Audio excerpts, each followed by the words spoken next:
Hi friends, welcome to yet another exclusive from KidzByte TV for kids and by kids. This is your junior anchor Vivan Goel. Now, who doesn't love playing a good game? And if the game blends education along with fun learning, then your parents and older siblings would join along too, right? Luma World is an experience design company that focuses on early learning and development through game based innovations. Let me tell you more. Luma World is a STEM accredited and winners of the Best Math Game Award at Imagination Gaming Awards, United Kingdom in 2021 for their board game Zing. They also won the prestigious National Startup Award given by the Government of India as the best startup under Toys and Learning Resources category in 2021. I am super thrilled to have with me two core members and co-founders of Luma World, Mr. Venkat Iyer and Mr. Sajid Chougle. Mr. Venkat Iyer is the COO at Luma World who enjoys watching football matches and playing board games, of course. Mr. Sajid Chougle is the creative director at Luma World. He can be found base jumping when he is not creating awesome stuff for his company. Welcome, Venkat sir and Sajid sir. I hope you are excited and ready to go.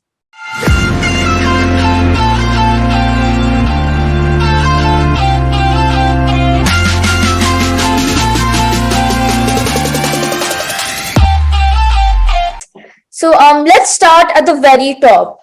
Every company has an interesting story of its own. What was the big idea behind starting Luma World? Sajid and I actually have known each other for 10 years now. So we worked at an education company before this that created videos. We've actually reconnected somewhere over the last 5 years or so. And we had this passion about reforming or transforming education in India. We've had the privilege of getting being part of universities abroad. And we thought that the education system here could do with a little bit of reformation.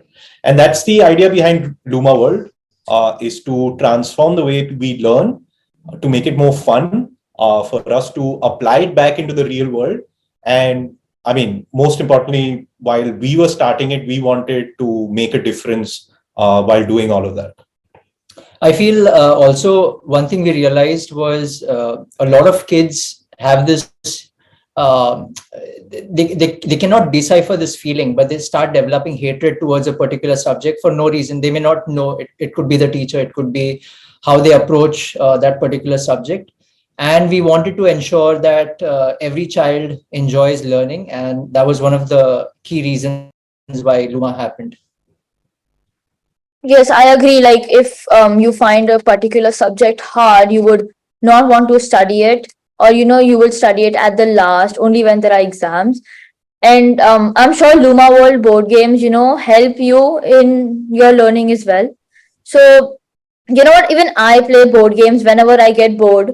It's just so much fun. So, can you please tell our audience on why each one of us should become a board game? Please enlighten us on the various benefits. So there are two things that really come to my mind. One thing is we live in a very connected world. We're looking at our screens all the time. And most often, my wife and I have a joke that we have more conversations with our laptops and phones than we do with each other. I think board games is a great way to unplug yourself, if I may, and sit back together and enjoy a conversation, a few laughs, but at the same time, gain something meaningful, right? Keep our brains active, collaborate on ideas. And I think that's one of the biggest takeaways for board games for families or, even young adults. In terms of learning itself, without even including the educational aspect, board games actually give you a host of skills. Decision making, problem solving. Should I take this path versus this, right? So there's a lot of thought process already happening, and it's natural. You pick any game, and it would still provide you with a more, I would say, an intellectual experience at the end of it than before. Adding to that, I think gaming in general helps you. It takes you in another world, in a story. Like, for example, someone loves reading books, someone loves watching movies.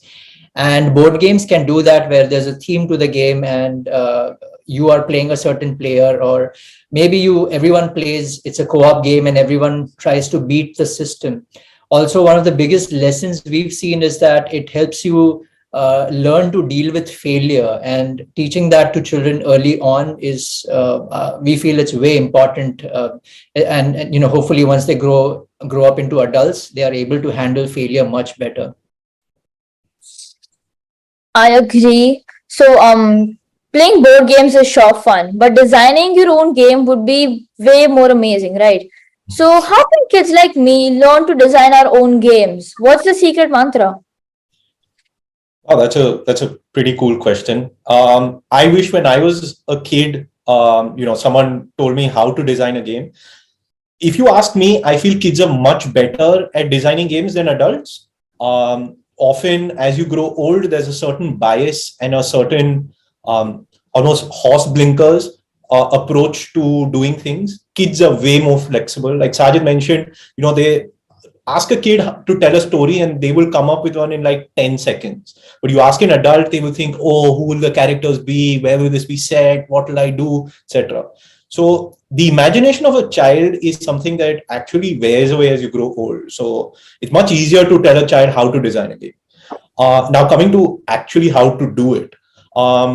If you look at the science behind designing a game, there are really three components, right? First, you pick a theme.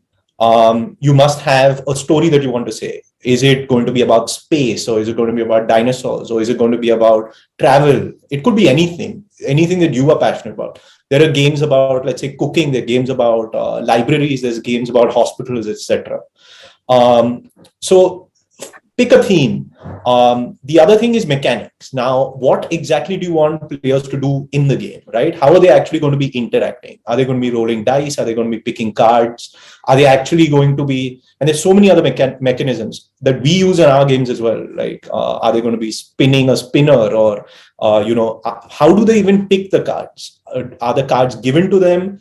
Will they be picking it out of a deck? How would they be playing it, etc.? Would they be moving around a board? Is it just going to be cards? So there are tons of mechanics, and and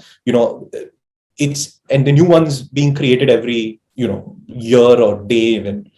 And the third aspect, according to me, is the most important one. What do you want players to feel at the end of the game, right? What is your takeaway from the game?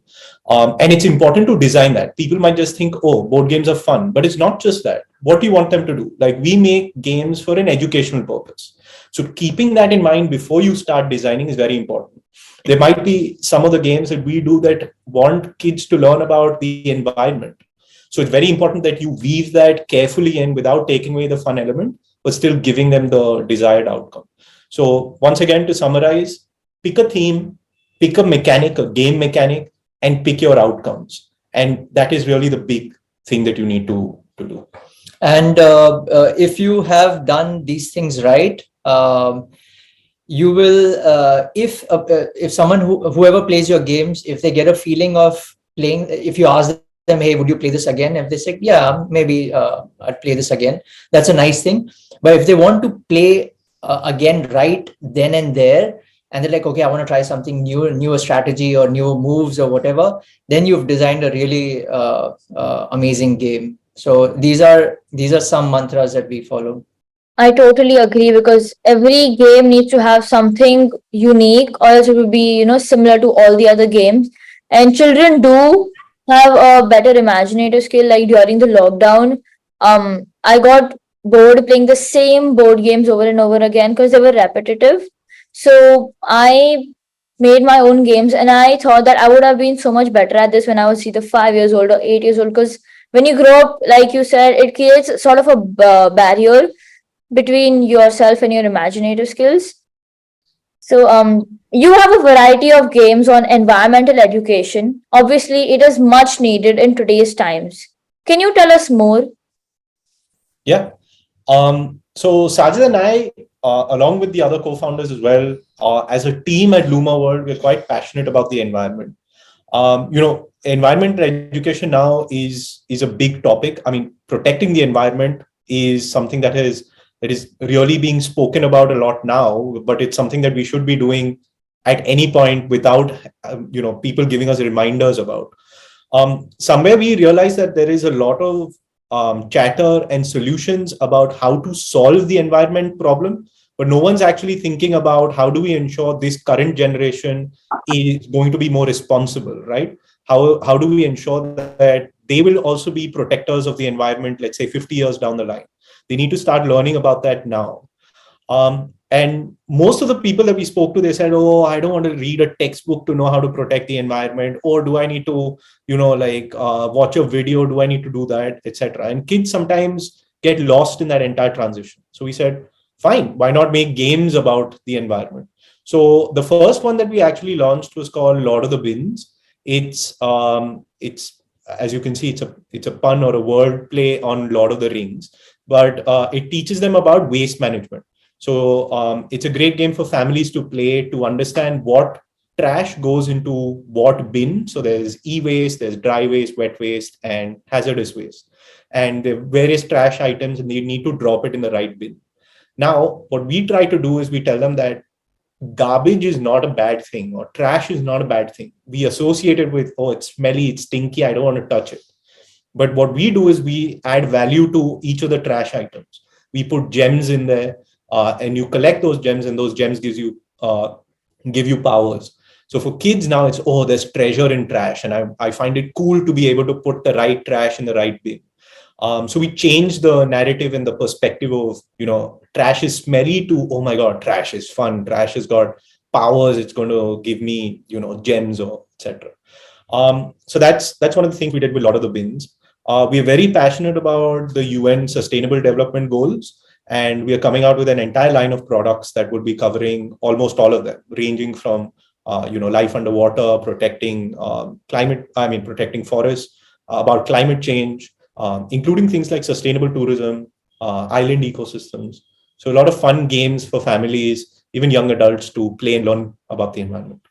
Through these products of around sustainability and education around that, we want these topics to become a household thing. We want kids, which are our future, to understand these issues. And I mean, because it is a problem, and we need to accept that.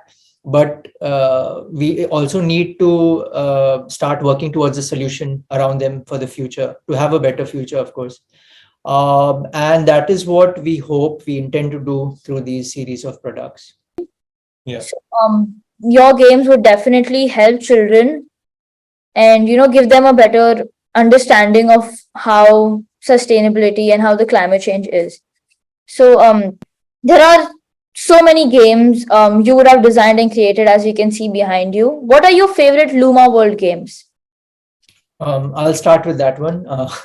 My favorite would be a card game called Mystic Arts.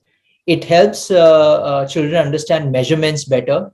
It probably is one of the only in India a card game based on measurements.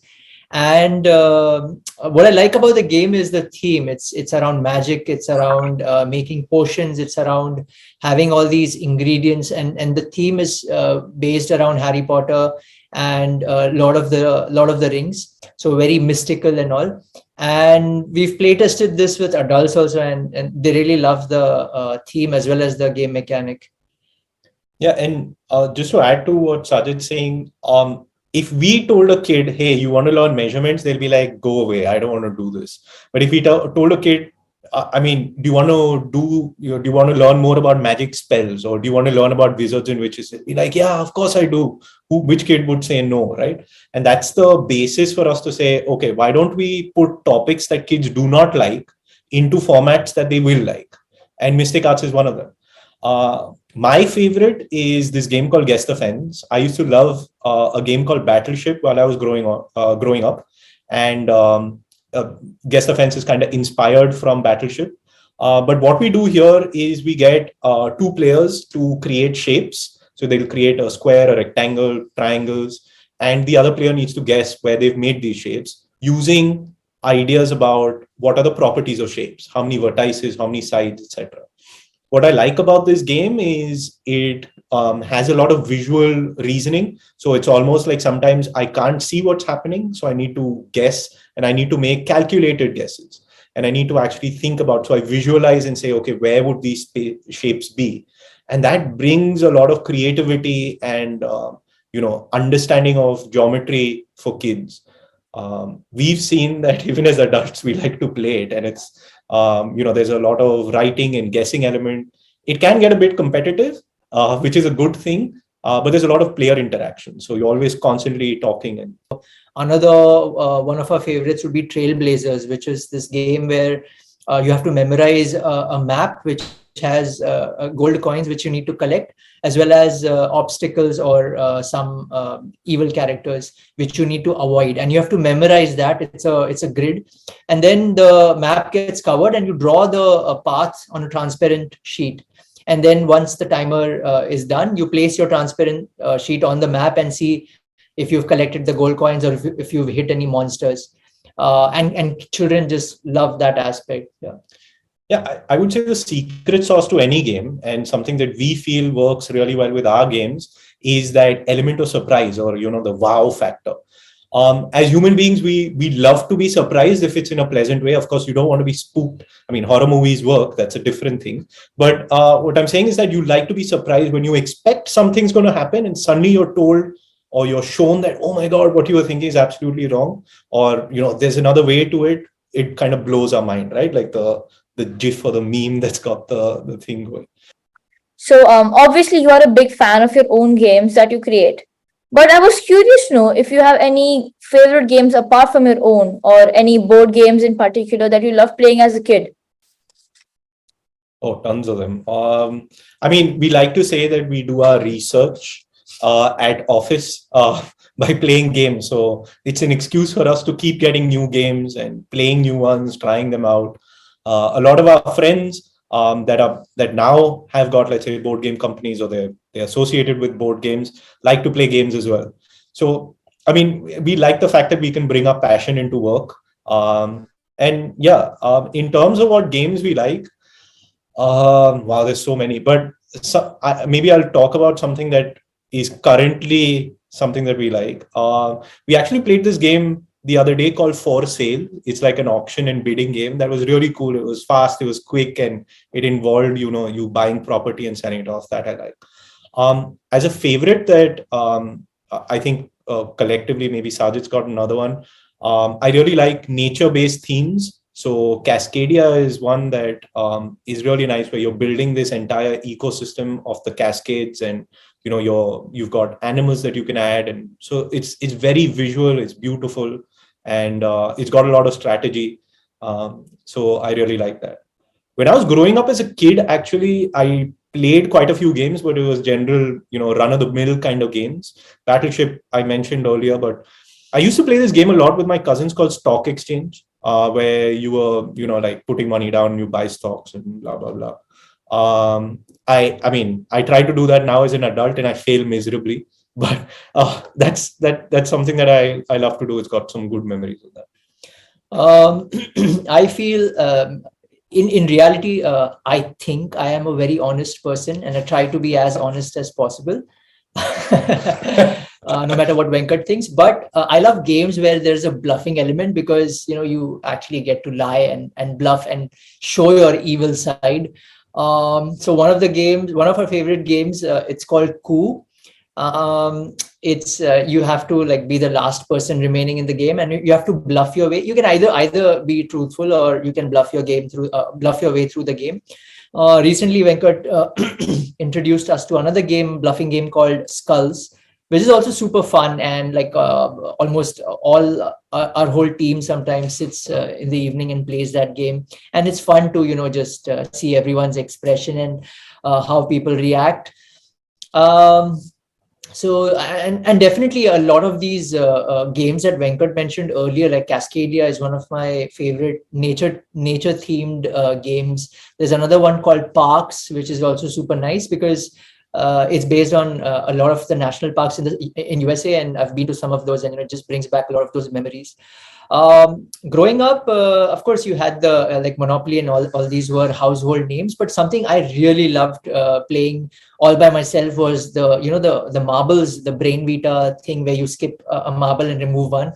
And although maybe once I was able to complete that successfully, but yeah, I love games which have a very tactile feeling. Yeah. So yeah, even growing up, I played a lot of Monopoly, and currently my favorite game is Cluedo. So my mom had a themed Harry Potter themed Cluedo made for me for my Okay. birthday, and my my cousins, they don't read too much of books. So whenever I'm like let's play Harry Potter Cluedo, or let's play one of the themed board games I have, they're always like, no, let's stick to what we play. So we end up playing Monopoly only. Hmm. So okay, so let's move on to our next segment, the rapid fire round. Are you ready? Yeah.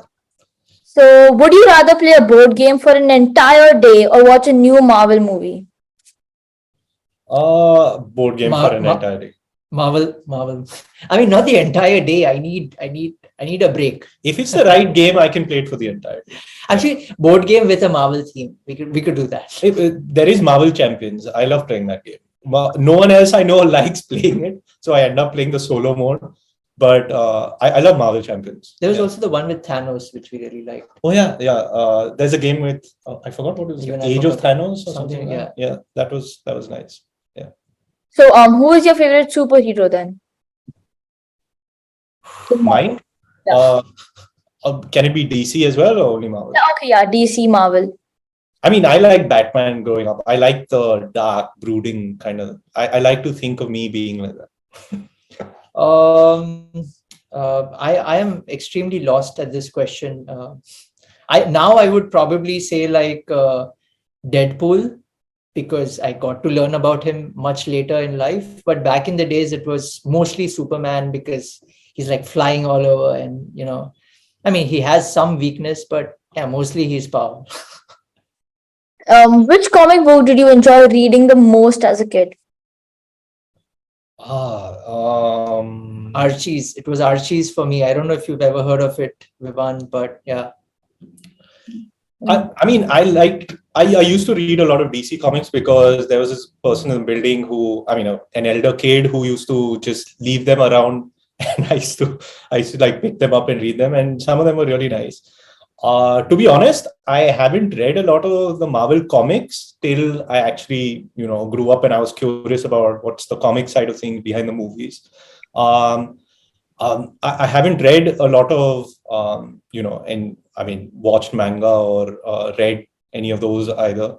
I don't know if, I'm the best person to answer about what my favorite comic is. I would just pick a DC run-of-the-mill comic. I mean, once again, might be like Batman or one of those series. Yeah. I love reading DC and Marvel comics, and I like Supandi as well. It's funny. So Yeah. so you love playing board games, but what would your favorite outdoor game be? Mine would be football. Yeah. Outdoor team game would be Ultimate Frisbee. I used to practice that a few years back. And if it's a solo thing, then I just love climbing mountains and jumping off them. Who is your favorite sports person? Ooh, tough one.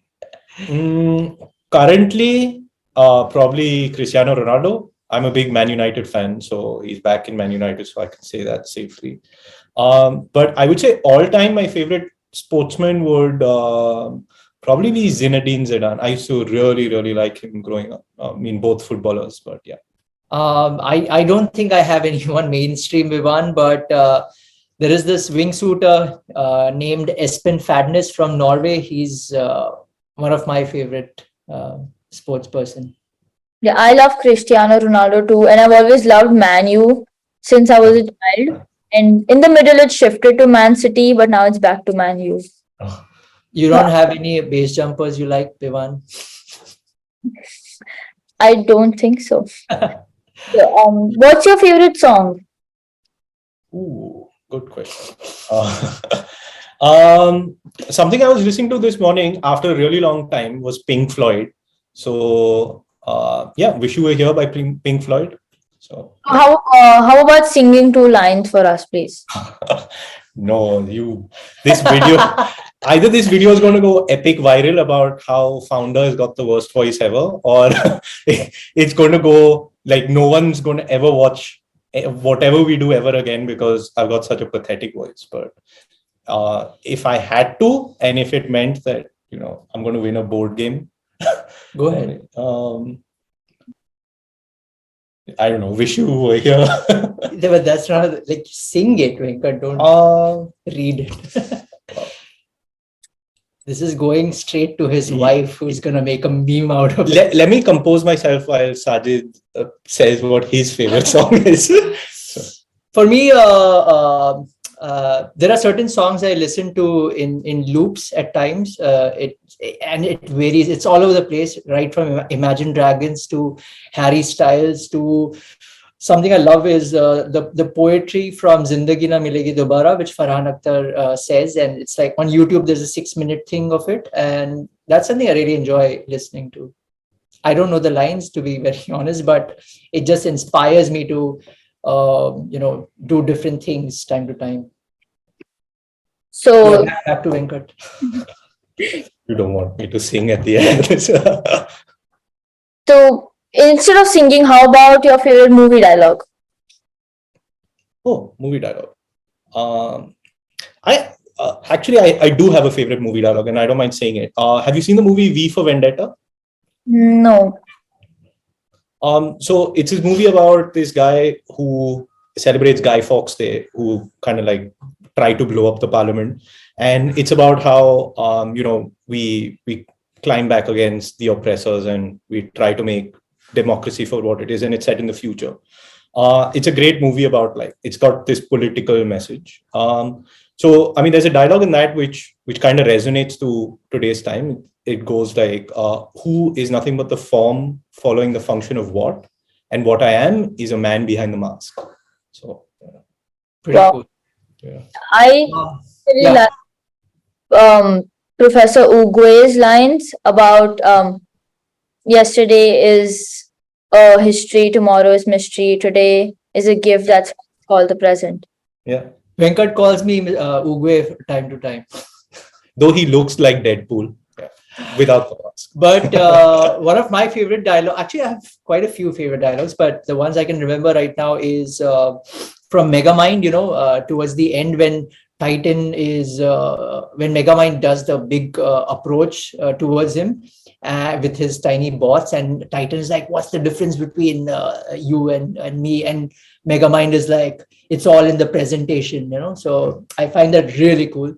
And then the other one is Arnold Schwarzenegger in Terminator in the end, like Terminator 2, when he's going inside the molten metal and says, I'll be back.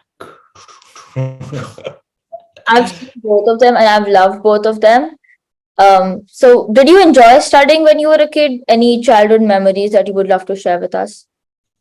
I won't lie. I actually enjoyed studying as long as it was subjects that I liked. I actually was a big fan of history, even though I was pretty good at math and science and English. I used to not like other languages that much. Geography was okay.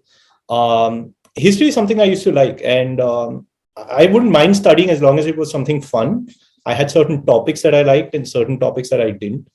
I mean, my favorite memory as a child was probably when I was really young. I actually got to travel by myself out of the country to visit relatives and friends. I got to see the Twin Towers, which is pretty cool, and I got a photo of myself in front of the Twin Towers, which is something now that people can't take. I mean, sad to say. But I love doing that. And I got to attend school in the United States along with my friend for a day. And that was a completely different experience when I was, let's say, about 8-9 years old. So that was really, really cool. Which school was this? I think this was in Long Island in New York. I really enjoyed being in the classroom. In fact, I would always look forward to the next day going back to school. My brother always wondered, why are you so excited to go to school? Because I think I had some amazing teachers and my friend circle was really nice. And I was always curious. So we didn't have growing up, like I didn't have access to a lot of these these tell me why books and encyclopedias and all. But my neighbor, who are like my family, she did her schooling out of India, and she had this whole encyclopedia and all these other fancy books at her place. And they were like, "Hey, Sajid, you're free to come and just read these whenever you'd like." And I did that. I like finished the whole thing. And my favorite subjects were definitely maths and science. And I would always, so I represented my school for science projects and competitions and different events, a lot of drawing competitions also. But with the whole science thing, so I was again inspired by Home Alone movies. So in my house, I would create a lot of contraptions just to just to have fun. I have a question for you, Ivan. Do you like going to school, and if so, why? What's your favorite subject? Yeah, I love going to school. Mainly because of library period. We've been reintroduced to library this year. And my favorite subject would be physics and maths. Nice. So even I keep making contraptions for school projects. Yeah. So this was super fun. Finally, before we wrap up, do you have any special message to all the children and their parents watching this special interview? Yeah, I mean, curiosity is something that comes naturally to kids. So to all parents, I would say, kindle that curiosity, right? So to give you an example, this is one of our products that we've just launched. It's called Our Amazing Oceans, right? I mean, a fun fact that we came across while we were researching it is that we know more about outer space than we do about our own oceans. And the ocean is deep. And when I say deep, really deep, like Mount Everest can fit inside the ocean and we'll still have space left over. So why aren't we teaching kids more about the ocean? So, we've got these cards that talk about, that great white sharks have got a cafe somewhere in the Pacific Ocean. Like you would never know that. And you would think, hey, it's a shark. It's going to eat kids up or it's going to eat people up. But actually more people get hit by coconuts on their head than get bitten by sharks. And sharks are actually pretty cool. They're social animals. They've got their own, hangout spot. So how do we make this even more fun? At the back, we go like, hey, what are three cool facts about sharks? And you can't see the answer. As you can see, there's this red thing, but then I bring this little glass in front of it and you can find what it is. So we do a lot of things like that where we make education more fun, but we also make it more meaningful, where we tell them about our natural world, things that they should know about and they would be curious about, and they read that and they go like, oh, wow, I never knew what that is. And in addition to this, there's also this digital page that we've created where you can actually like scroll down to the bottom of the ocean in this little submersible that you have, and you can click on these fishes and it'll give you data and facts about them. And so this has got like a puzzle, a book, a set of cards. So we'd like to kindle curiosity and we want to keep that alive, whether in kids, in parents. So, whether it's early years, middle years, even like, as you grow up, losing curiosity, according to me personally, is one of the main reasons why, we don't innovate much. We don't think about how we can actually change the world. When's the last time that we heard of something that absolutely changed the way that we live? Probably the internet was the last thing, right? So, I mean, you need to build that in kids. So to parents, keep that alive in your kids, provide them with the right kind of resources. To kids, don't grow up. Just keep that aspect of a child, that curiosity, that imagination, that freedom to do what you please alive in you always. I would tell parents to spend as much time as possible with their children.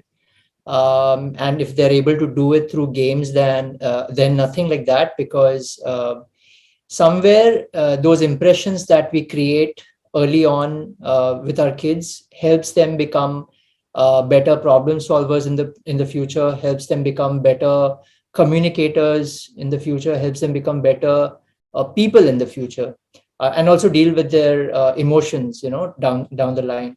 And there was something I was reading recently, like, how much does our childhood impact us when we are adults? And there's a lot of studies done around that, and it's really beautiful to have read that. because what we are today and the transformations that we keep having depends a lot on how you were as a kid, and the kind of experiences and teachings and people you had around you. Um, Also, we feel gaming helps them basically approach topics which otherwise people might think of, we don't want to talk about trash. I mean, that's why we've named this book also. Let's Talk Trash. It's part of a lot of the bins. And at the same time, it's helping them also get more ideas around how can I solve this problem better. What can I do as a global citizen to make this to simplify this in the future. For kids, just be curious. It's okay to be naughty. It's okay to fail, because these are the days to fail. You don't have to be the top of your class always, or high performer always. It's okay to try out new things. I would actually also say that to adults. So, thank you so much, Venkat sir and Sajid sir. I had a great time interacting with you. Hope you enjoyed this as well. Yeah, we had a great time. Thank you. I'm going to call you Sir Vivan. I think it fits him really well, especially with the suit he's wearing. But yesterday I learned a new word in Elvish language. Oh, It's called Namari, which means in Elvish they don't say goodbye, rather they say be well, or go get all the goodness in the world. So basically chase newer adventures. Yeah. Wow. Okay. So, he's been watching Rings of Power. Yes, I have. so friends, that's all we have for today. Hope you liked this exclusive interview. Do check out the Luma World website for all the amazing games on offer during this festive season. This is KidzByte TV junior anchor Vivan Goel signing off. See you soon.